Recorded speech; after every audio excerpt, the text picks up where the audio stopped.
Falomerabantsika tsirairay avy tratra ity alatsinainy fa 20 ny volana Desambra ity fa limanona fahasoavan'ny tompo ho an'ny tokantrano tsirairay avy izay manaraka izao fandaran'izao. Lohandirantsika ny amin'ny mofonainana io dia hivavaka isika. Rirainay tsara indrindra izany an-danitra. Midera sy mankalaza ny anaranao izay satria lehibe famindramponao, mbola nitantaninao izay novimbinao, mbola nomenao anjara andro indray andro iainana. Raha mifono masonay dia ianao ny tsaronay, soranay manokana satria mbola fahasoavana avy aminao izany. Tsy tomombana izahay ka mangataka ny famelana ny elokao, mangataka ny amelanao eloka, mangataka ny hosodranonao ho diovinao tokoa. Tompo, metezainao iteny manoloana anay, metezainao hanasitrana anay. Amin'ny anaran'i Jesosy, amen. Lohateny mofonainantsika androany dia manao hoe mpanasitrana lehibe. Nalaina amin'ny Apokalipsy 2:7 manao hoe ny fanasy ny ampakarina manao hoe avia ary aoka izay maharehana hoe avia ary aoka ho avy izay mangetaheta ary izay mety aoka izy sotro maimaimpona amin'ny ranonaina. Amen. Izao no asanao ny hitarika fanahy maro eo amin'ny loha ranonaina. Izay rehetra manana ny fahamarinana ho fitsipika ao am-pony, hoery mahataona ihany koa eo aminy dia hanana fijoroana ho avolombelona hoentina any amin'ireo izay ao anatin'ny fahadisom-kevitra izay mamikitra anazy.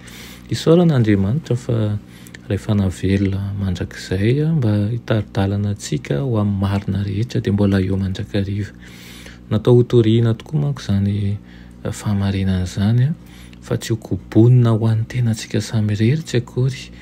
Tokony ho haintsika ihany koa ny mitondra an'izany ary mampiasa mahafony zanak'Andriamanitra antsika ary ihany koa mampita ny teny izay teny sarobidy amin'ny tenan'Andriamanitra.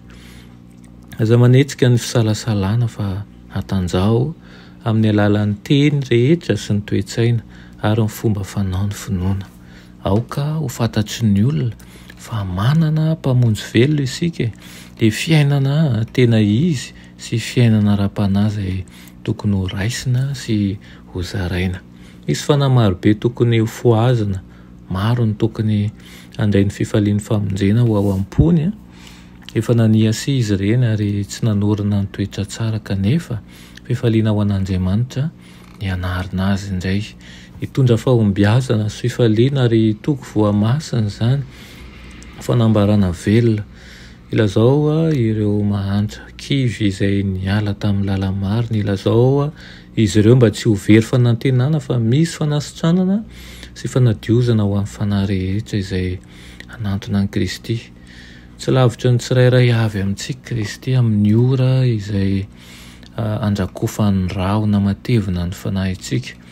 Akany amin'iza moa isika raha tsy eo amin'ilay mpitondra ny ota ihany, ilay mpanasitrana lehibe.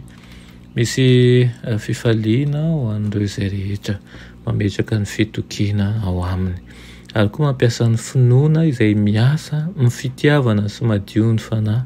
Ho Jesosy manao hoe mba ho aminareo ny fifaliako ka ho tanteraka ny fifalianareo. Fa raha tsy amin'ny finoana ozy dia tsy misy azo atao azahoana sitraka aminy.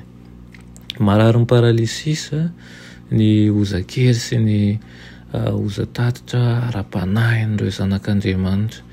Aoka isika hitsangana ankehitriny eny amin'izao rehetra izao dia aoka tsy hangatakandro satria tsy fantatsika izay hataperany ny fotoana izay iainantsika.